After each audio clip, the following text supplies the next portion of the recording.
You ask Tiger to solve. This deals with linear equations with one unknown. The final result is t equals -2. Let's solve it step by step. Simplify the expression. Expand the parentheses. Multiply the coefficients. Simplify the arithmetic.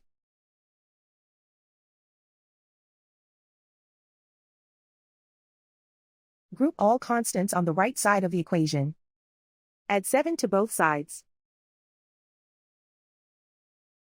Simplify the arithmetic.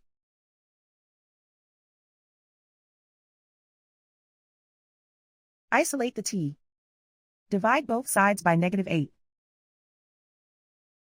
Cancel out the negatives. Simplify the fraction.